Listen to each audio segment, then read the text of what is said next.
Hello, everybody. Welcome to the Advocate Center here in Chicago. We're next to the United building, which is where the DNC is just basically wrapped up.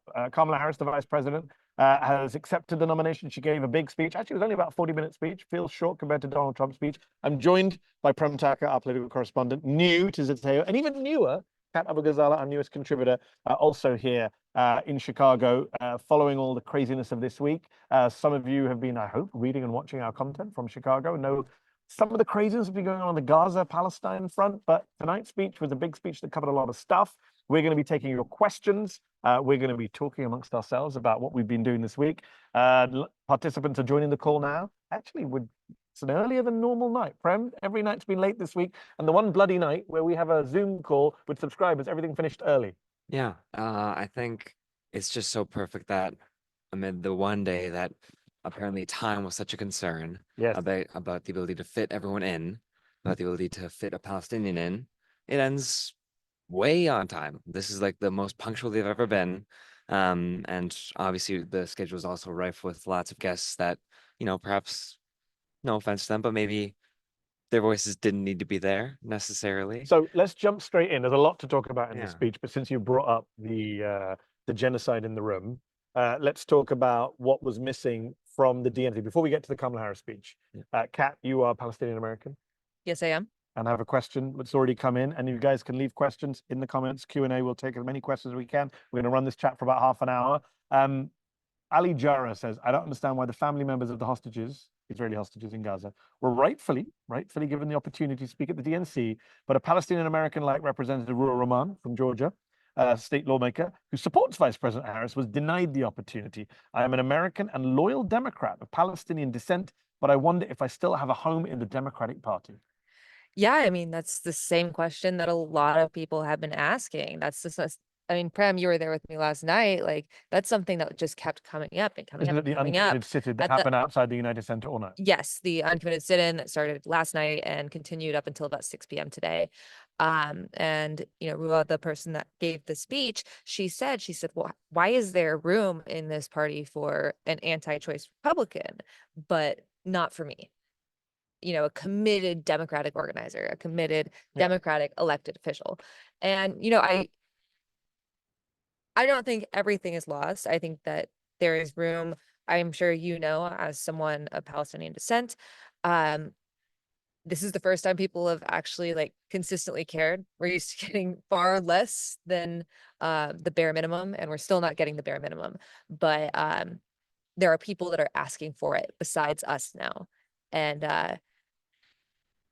I think that Harris has a chance to fix this. I think Harris has a chance to work with these communities, and I think she has a chance to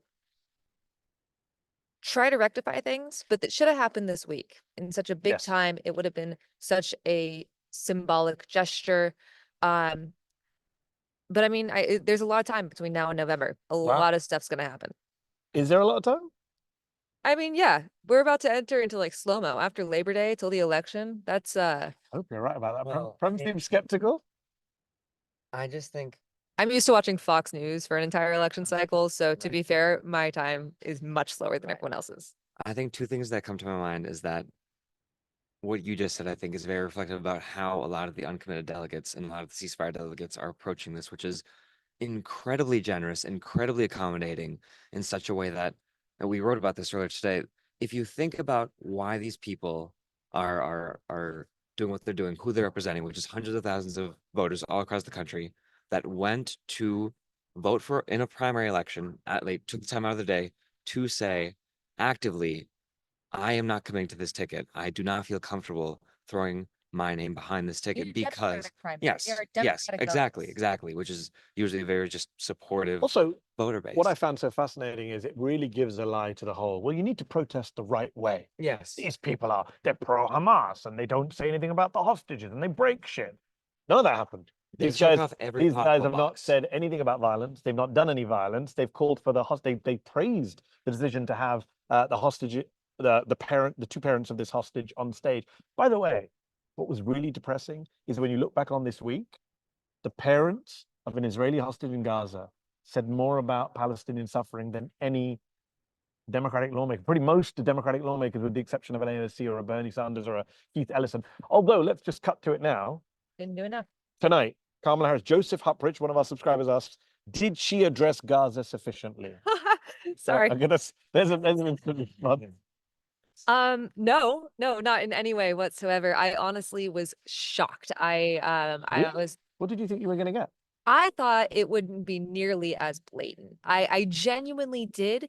There have been so many moves in this campaign that have shown like an effort to at least try to depart from some Democratic tropes to connect with the youth a bit more. You know, it's still the Democratic Party. It's still, you know, one of two major parties in the US. There's still going to be some establishment ties.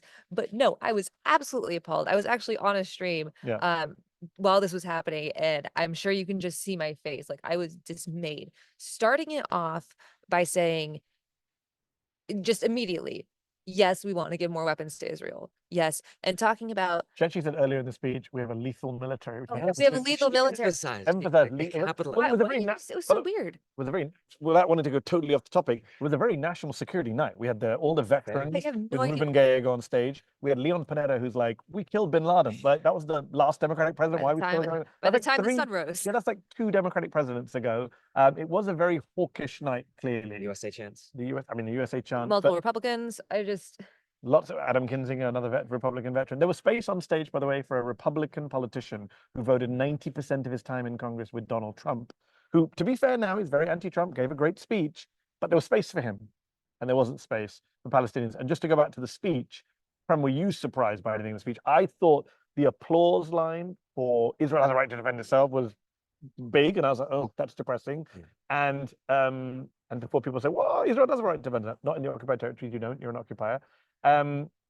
But what made me feel a bit better, and what I felt this week, and I've only been here a couple of days, you've been here longer, is a lot of delegates here, rank and file, ordinary Democrats, do support Palestinians, do support Palestinian rights. Now, is it their top priority? No. Is it something they're willing to turn on their candidate for? No. They're Democratic partisans.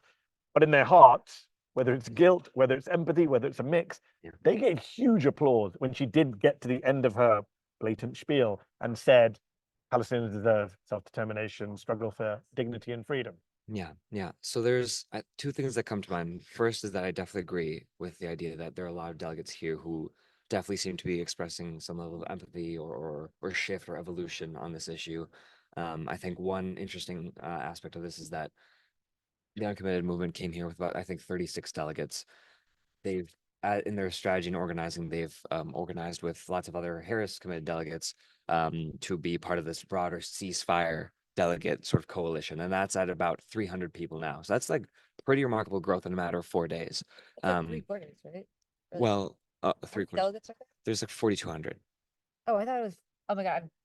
3 hours of sleep. 3 I'm hours sorry. sleep. I'm so tired. Pat and Prem were up all night at the Uncommitted protest true. last Yes. night. To be Yes. fair. This is true. I went and slept in the hotel room. This is true. And I'm smart. So that's one aspect. There's also the aspect of, as I was going around the United Center and talking to delegates, Yes. it was interesting to talk to some delegates who did kind of seem to have like just the generic sort of pro-Israel, I guess, just status quo kind of baked into how they looked at things. And like they would say things that were sometimes even pretty far in sort of like echoing things like, oh, like, for the record, like I personally think that there was a ceasefire like before October 7th, like all these things that like and sometimes like not very classic things, but then they would also like there's one delegate, for instance, who said that, but then in the same breath called it a genocide. And I was just like going back and forth. Of course, Zeteo published a poll earlier this year with data for progress shows 50% majority of Democrats Right, over say it's a genocide. Yeah, and Which again is people can have jarring yeah. because they also are totally on board with the Democratic Yes. leadership. But- Halle Greenspan, since you guys were at the Uncommitted folks, and we've been talking about this all day, and I don't have an answer to this question, Yeah. but not an obvious one. Do you have any documentation about why a Palestinian wasn't allowed to speak? Yeah, there was the why is unclear, but I can tell you like the exact events that happened. So Abbas got a call, who was if you watch any of the stuff, he was the guy that was talking the most. He had a call, and a person with the Harris campaign said, "I was told to tell you the answer is no." That is a verbatim quote. Yeah. And then he sat down outside, said he didn't want it to be a sit-in. He was just waiting for a call to rectify that. And about 2 hours later, someone came over, whispered in his ear, and the offer was a private meeting with 4 Harris campaign surrogates or Harris campaign staffers, but absolutely no speaking. And after that, as far as I know, it was radio silence. Yeah, and I think I want to be clear because I think there was a press conference earlier today where Waleed was asked this, Waleed Shahid, Right. and I think he had said that in one of the phone calls, and this might have been a separate phone call, that was actually a DNC official who said, paraphrasing, that they're not into it, like it's not going to happen, and the they was referring to the Harris campaign, apparently. Okay. So it was kind of like two different It's entities so kind of. frustrating because just to be clear, for people who haven't been following, haven't seen our coverage this week, Yeah. the Palestinian state lawmaker who was offered by Uncommitted, who wrote a speech which was published by Mother Jones, so you can read the speech she would have given, Roa Rahman from Atlanta, is a headscarf wearing Muslim Palestinian Democrat lawmaker who knocked on doors for Joe Biden. She was going to go on stage and endorse Kamala Harris. Kamala Harris was going to get a Muslim woman in a headscarf who's Palestinian to endorse her on primetime TV.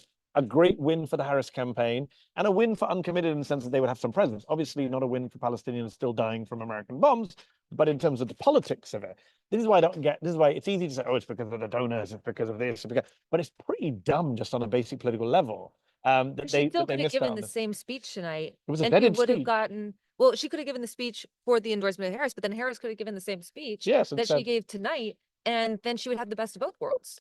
that's true. Let's have a look at some of our questions while we wait. Okay, here's one from Michelle Carpenter that I'm gonna have to put to you, Kat. My Alright. jaw slammed on the floor at the reference from Harris to alleged sexual violence on October 7th. It was interesting that Kamala Harris went out of her way to talk about the massacre of kids at Nova and the sexual violence on October 7th, when the last few weeks has been filled, including from Prem's reporting and others, reporting out of Israel and Gaza of documented sexual assault against Palestinian men and women. No mention, as usual. No Airbrush. mention. I am fucking furious. The way that it was painted, Harris talked about this complete commitment to Israel's right to defend itself, and like you said, I mean, not in occupied territories, but consistently just giving weapons was the gist of her message. And talked about October 7th, which I'm sure we've all talked about, civilians dying, don't like that, violence, bad, all this stuff. But the way that she compared the two essentially equated, the death toll of October 7th with the current death toll of Palestinians, which, we have that 186,000 number from a month ago. It's, let's say 200,000 at this point. And all of those deaths are horrible, but she's essentially equating them. And then on top of that, mentioning like unfathomable sexual assault, which is from stories that have been discredited. It paints Palestinians as these, crazy rapists, that it's the same lie that has been told about, the minority community time and time and time and time again. And it's so disgusting, especially as a Black woman, that she repeated that lie and that she just went for it because she could have said everything else that she said and left that out. And Yes. she could have done that, and with no comment about the, mass sexual assault that is currently happening in Israel by Israeli reporting. It's disgusting. Or the soldiers rioting to advocate for the right to do so. Yes, and parliamentarians. The Charlie Henderson asks, he asked me a question. Does Mehdi foresee a recent polling that we published at Zeteo show a ceasefire and arms embargo are electoral winners, changing the minds of an establishment that couldn't even afford 5 minutes this week for an uncommitted delegate? I think it's a good question, which is, Kat mentioned there's still a lot of time to go. It's a neck and neck race. One member of Congress said to me today, they're worried that the party is acting like they've already won, right? There's so much joy and excitement and celebration. It's almost like this is the inauguration, not the nomination. It's neck and neck polls. Kamala Harris is not 10 points in the lead. She's doing way better than Joe Biden, which isn't that hard given how badly he was doing. But is there a moment where actually they think, actually, we do need these people that we've treated like shit? And Democrats have told me again and again, we don't need these people. I hear people telling me now we don't need Michigan. There's multiple paths to victory. And I'm like, maybe that's true, but why would you take that risk? And another thing, This is how we lost 2016. right? But also implied in that is just like this acceptance that there's no moral stakes to politics either. Like, because we don't need the voters in Michigan, we don't need to then act in a moral way that might appease those people. Because there's also this assumption that it's like zero sum. Like if you appeal to Palestinian people, all of a sudden you're going to lose other votes, which poll after poll after poll, or like reality of seeing people in the streets, like just doesn't exhibit that as truth. Yeah. There's no documented sort of data point to suggest that even doing one semblance of what should be done with Yes. regards to this war would all of a sudden turn off any voters. So there's just so many, regardless of like the perhaps disgusting implication of that statement, it also Yeah. logically doesn't make any sense Well, to say logic- we don't need these voters. Also, you know, you're forcing people into a gaslighting position. Kerry Washington, the Scandal actress, big Democrat supporter, she was one of the hosts tonight. She had a line in her speech saying, you know, all voices should be heard, and it's like, really? I mean, that's awkward. It's not her fault, obviously, that Uncommitted or the Palestinians not on stage, but all voices have not been heard at this convention, and it'll be interesting to see going forward what happens. Someone asked me before this chat, you know, what did you make of the speech? And I said, look, if you park Gaza, which is very hard to park a genocide, it was a kind of standard politician speech. She started with quite a good story about her background. She has got a great backstory about her Indian mother. Um, she talked about her values. She mentioned her resume. And then she got into some quite good bashing of Trump. I thought in terms of I've been very critical of Democrats for being very soft on Trump. She went for him. She mentioned the liability of, you know, found liable of sexual abuse in court. She went for all of his crimes, all of his insanity, all of the lack of guardrails. She had a very good line about, you know, he's a very unserious man, but the serious consequences of an unserious man. She mentioned the locking up of journalists and using the military to go after protesters, which are things I have to remind people on the left. This is not normal. Like people say, oh, we can survive another Trump term. Actually, it's going to be really bad.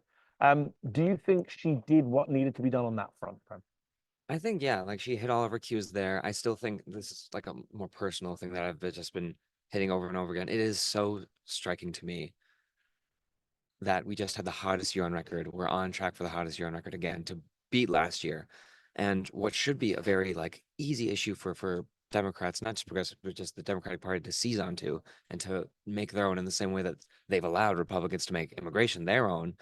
They should be owning that issue. And they kind of like, if they mention it, it's an afterthought or it's mentioned by previous guests like Deb Haaland, Maxwell Frost. But I don't know. I think the top of the ticket generally in the Democratic Party could do a better job of owning that issue. But on the other ones, definitely she really hit her cues, I think. And they did they really let, this is not 2020 anymore. There's no George Floyd. They really lent into the cop, prosecutor, military. Janine Silky Again, her mentioned, cues. did anyone find Kamala's warish words offensive? And I did, you know, the lethal military did stand out to me. You know, this idea about, I think they're worried because she's a black woman running in a very racist, sexist country, and Democrats have always played defense on this stuff. And now they're thinking, well, how do we project? You know, she put people behind bars. There's a question here about from an anonymous person, anonymous subscriber, who says, "Why do we have to listen to conservatives saying how conservative they are over and over again? Who the hell do they think is going to swing over from the conservative ticket?" There were others on Twitter who mentioned kind of the Adam Kinzinger speech. Is that actually going to win over any Republicans? Are most people just watching Fox on that side of the event? I mean, there's the Nikki Haley voter that they're trying to get, right? Yeah, I mean, that's pretty much it. If you're watching Fox, though, like you're already too far gone. But it's I really don't know who that was for, except for other, you know, never Trump people that are still have this idea of the old Republican Party. But they would have voted for Harris in the first place. I mean, I guess some of them might have voted for Nikki Haley, but why would you focus on that when you could focus on, you know, the Arab American community, Muslims, you know, uncommitted, pro-ceasefire people. That's a much larger piece of the pie, at least. Yeah, I would and I think don't so. think people quite realize the role it can play. In Georgia, where Donald Trump lost by 11,000 something votes, we remember 11,000 because he rang Brad Raffensperger and said, find me 11,000 votes. I think 6,000 people voted for, I think it was called No to Blank, whatever it was, the name of Uncommitted in Georgia. So these are crucial numbers, small on the face of it, but in narrow elections, these are differences, numbers that can make a big difference. Overall, you were here since Monday. What did you make of the convention as a political product? Compared to the RNC in particular, I would have to say. I think a broader theme of all of this whole week is that Kamala Harris really benefits from the fact that she's not Joe Biden. And Yep. the fact that, no, she has plenty of, very positive qualities in the eyes of many Democratic partisans. But generally speaking, just the amount of enthusiasm bubbling throughout this building the entire week was second to none. It was palpable. It was just following you in a way Yep. such that even though each day was kind of plagued with different sort of logistical issues, whether it was bottleneck delays, whether it was delayed buses, whether it was officials that didn't really have the same answer to a question. If you asked 10 different officials, they would all have 10 different answers. No shade, it's just it was a very complicated kind of But setting. but I'll But tell you this, as someone who's seen Dems in disarray headlines for years and Yeah. seen Democrats and generally centre-left parties, I'm from the UK, yeah, the Labour Party, yeah. basically always playing defence, always kind of circular firing squads. It was fascinating to see how the Democrats, in the space of a few days, Yeah. just switched, No, turned on a agreed, dime, exactly. came out for Harris. Yeah. Kat, you and I were people saying a month ago, 6 weeks ago, it's time for Biden to step aside for Harris. I wrote a piece for The Guardian, got attacked for that. You did a TikTok, got attacked for it. Amazing that the same people who said, it'll be chaos if we switch, it has to be Biden, you people want Trump to win. And now like, Kamala, Kamala. There's a mural outside the United Center, for those of you in Chicago. Kamala, it's very Trump-esque, like it's Obama-esque in many ways, but obviously we've seen the personality cult of Trump. No party is immune from being a cult of personality. Absolutely. I mean, there were like what a lot of us call blue anon replies Blue in MAGA. that period, or blue MAGA. Not only the attacks, there was often you could replace Biden for Trump and it would sound like a QAnon Yes, response. 100%. But also in the He's actually leading in the polls. Don't believe the fake polls. the That conspiracy was theories too, big. like saying, oh well, CNN was, They got screwing to with the this. audio, yeah. Yeah. It was insane. And then now they're leaning into Kamala Harris. It's a little healthier because you have less to make up for. Yeah. But it's fascinating to see how fast people switch. In a lot of cases, it was within literal minutes. Oh yeah. Well, the polls And are the- all real now. I don't know if you knew that. Oh, They're the not polls are fake real anymore. because she's leading in some of them. Yeah. The polls, The polls are are real. real? They're real. The polls are real. When you're winning, the polls are real. It's very Trump position. When you're winning, they're real. When you're losing, they're fake. The amount of stuff Biden did that was Trumpian too was like calling into Morning How Joe. did you feel about Joe Biden tonight? It was supposed to be his night. It would have been a morgue. As I sat there and It's watched so balloons funny fall he's from the not here. ceiling, as I watched balloons fall from the ceiling, as I saw people go insane. I mean, seriously, the energy in the hall was like nothing I've seen in a football game. I was at the World Cup final, right, in 2022. The energy in this room was bigger than that in some ways than the Messi crowd in Doha. It was insane energy. People are clearly enthused. That's not fake. That's real energy. People are excited. It's one of the reasons I said that Harris should take over from Biden, because she has a history-making candidate. People can get excited about a black woman in a way you don't get excited about the 82-year-old white dude. And having seen all that, I just couldn't help but think, if Biden had been here, what would this hall have looked like? Would it have been a morgue? What would the balloons have been black? I don't know. What would have, I don't know. What would this DNC have looked like if Joe Biden had not stepped aside? I mean, if you think about just where everyone was a month ago, no matter if you were left, center left, super progressive, a communist, for Pete's sake, like just you were depressed. Like there's nothing to be promising about. Like there's nothing to be excited for. And so to really just sit down and think everything that's happened in the past 4 weeks, Yeah. that has just radically shifted this election is both crazy, but also maybe is a good point of advice for those Democrats who are very excited, and understandably so. There's still 73 days. Things change so much in 28 days, and the trajectory is very definitely different. Well, I mean, who remembers that Donald Trump was almost assassinated? Yeah. No, No, I mean, we exactly. moved on. Who remembers that Joe Biden was president a few weeks ago? No, it's insane To how some quickly. people, Kamala Harris is the president functionally in people's brains. Yes, and people are asking actually in the chat about what was wrong with Joe Biden. I don't think we'll ever know. Just to pair Aliza Naqvi's question, do we believe Jill Stein stands a chance? With with Arika Coleman's question, who says, "This is disgusting. I'm a black woman. I mean, she justified genocide. Are we going to have to hold our noses every damn election?" Just deal with that whole issue, Kat, which especially for young people is a big issue. This two-party system. What do we do in the situation where we don't like either candidate? Obviously, it was more pronounced with Biden versus Trump. People are more willing still to give Harris a chance. But fundamentally, on a policy level, when both parties are pro what many believe, we believe is a genocide, what do you do? I mean, I will say there is a little part of me that is it might totally just be copium. It might totally be the 3 hours of sleep. But there is a little part of me that's just like hoping she's pulling a Jimmy Carter, you know, doing what she can to get elected, because she has had a better record since, you know, November of In the talking past about year. in the past year. She has talked about aid in like very specific ways that no one else in the Biden administration has. So there's like a little part of me that's like, Even today, she talked about hungry people having been forced to flee again and again, which is a very good description of what's happened. Of course, in the passive voice, we're not told who's making them flee or who made them hungry. but like she's Israel said with over American and over support. that she's had her staff look into this, like look into what's going on there. And there's just a little part of me that's like, maybe it's an electability thing. But as far as There are people in the Harris team and around them and Democrats who say they just have to get through the election. Once she's in office, we'll see a different result. I'm not, the cynic in me says, oh yeah, Exactly. okay, how convenient. But we hope, I love when little bubbles turn up on a Zoom call. We hope that can be the case and it's true. Clearly, I think it's undeniable she'd be better on this issue than Joe Biden as president. That's a very low bar. Right. 40,000 people dead is a very low bar to clear. She won't preside over another 40,000 dead. That's the lowest of low genocide appeasing bars.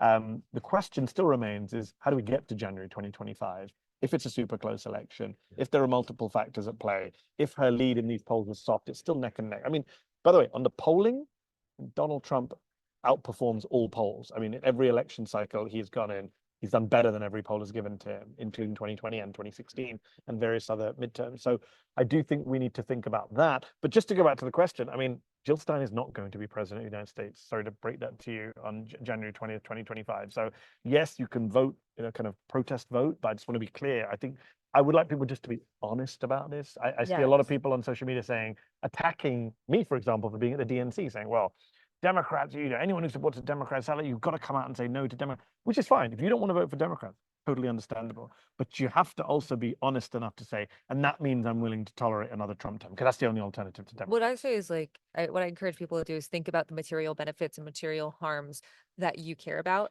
For Joe Biden and Trump on the issue of Gaza, even though the intentions might have been different in some ways, the result is the same. I think that there are possible material gains with a Harris presidency. Jill Stein, there's no chance of her being president. There are no material gains here unless it's. I think the argument always is a longer discussion for another time, not 11:30 Central Time in Chicago, which is the idea of punishing the Democrats to learn a lesson Right. for another election. My worry is, as Kamala Harris actually very eloquently pointed out, what if there isn't another election tonight? We've got an Exactly. authoritarian on the other side who wants to sick the military on protesters and uses Palestinian as a pejorative. It is very depressing, though, that in a country of 330 million, this is always a choice that we're forced to hold our nose and pick between two people. Although having said that, from a purely, and I get attacked, by the way, I got attacked by some of you, which is fine. I've got thick skin, because I wrote a piece saying Michelle Obama gave a damn good speech this week, which she bloody did. That doesn't mean you have to agree with everything Michelle Obama stands for. That just means as a journalist, I'm going to point out as a damn good speech. And I think tonight, if we're just looking at the speech from a purely rhetorical perspective, she gave a good speech.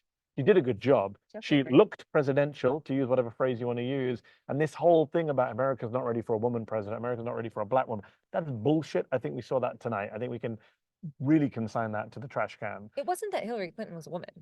She was a bad candidate. Also, she won. Like a woman candidate already won in America. she The won. Electoral College stopped it. In any other country in the world, Hillary Clinton was. In any other country in the world, whether you like her or not, Hillary Clinton is finishing her second term of a presidency right now. Exactly. Right? That's just the reality. 2016 with Donald Trump was aided by this fucked up Electoral College. Sorry to say, that is the only way to describe the thing that gave us Trumpism and may give us Trumpism again. Prem, any final thoughts we wrap up? I'm going to check and see what other comments we've got. Yeah, I guess just two notes on Harris and her stance on Gaza. One is that a few weeks ago, I mean, maybe more than a few weeks ago by now, when she and Tim Walz were visiting in Michigan, there was the moment that many reported on of when the uncommitted leadership encountered her, and they themselves reported that Kamala Harris agreed to have a meeting with them to discuss an arms embargo. Of course, the next day, Kamala Harris's national security advisor, Phil Gordon, clarified that no, you know, her current policy is that they do not support an arms embargo. And of course, that was not breaking news. We knew that. What was interesting is that since then, A, they have not met. That meeting has not happened. B, I believe that actually the administration has kind of tried to spin it to say that no, that was not an agreement, that they did not agree to meet. And that is I mean, a remarkable thing to try to By spin. the way, these are also cost-free things. Having a meeting doesn't cost you anything. Exactly. But then one yeah. final thing is just that during the speech, again, she as you were saying, it was the applause lines when she was talking about Israel's right to defend itself versus Palestinians' rights to self-determination, to freedom, to security. The applause levels were certainly different. I will note that those words, that rhetoric that she said specifically on Palestinians' right to self-determination, many people online, many people here were really reacting like, wow, that's very, such a strong thing for her to say. She has said that before. She said that, in fact, last month on July 25th, upon meeting with Netanyahu, when we were trying to figure out this Rorschach of was she stronger on him than not, and she had said we need to have a deal done now. Yeah. It's been a month since then, and I that's know the problem. This is my biggest problem with the entire debate, with this bystander idea. America is just going like, what's going on, guys? Can we get a deal done? Not the actual arms supply. There's no calling for a ceasefire. You can impose it, as Ronald Reagan did in 1982 with Menachem Begin in Beirut. B, we have the weapons to restrict if we want to. Sherry Ibis, sorry if I'm mispronouncing your name, says something similar, which was, I was surprised by the audience's applause, given what Harris articulated, the idea of self-determination. I was surprised that the audience was so enthusiastic about this admittedly small recognition and mention of the Palestinians. It suggests maybe she could be more even-handed and might, anyway. So, well, we don't know, Cherry. This is what we're discussing. An anonymous attendee asks, is the squad dead? I don't think it's, and then goes on and says they're very upset with AOC. AOC has been criticized. Ilhan Omar was at the sit-in. And AOC Cory Bush FaceTimed was here today. AOC FaceTimed in, although she's been criticized for saying they're relentlessly working for a ceasefire. Cory Bush came in today and she was great. Although she's part of the squad that is dead. Indeed. Oh yeah. Her and Jamal Bowman won't be in the squad next year. Oh god. APAC did a good job on them. Let me just see anything else. Oh, this is a good question before you finish. I'm going to put this to you, Kat. Fran Carbonara, thank you for your question. And we've had loads of questions. Sorry, I can't answer all of them. It is late night here, and some of us are on lack of sleep. Fran Carbonara says, what might be the impact of student protests beginning again in September? And Kamala Harris's response to that, because we've got new students heading back to college there. First off, I love your name and I love your question. She cannot fuck this up.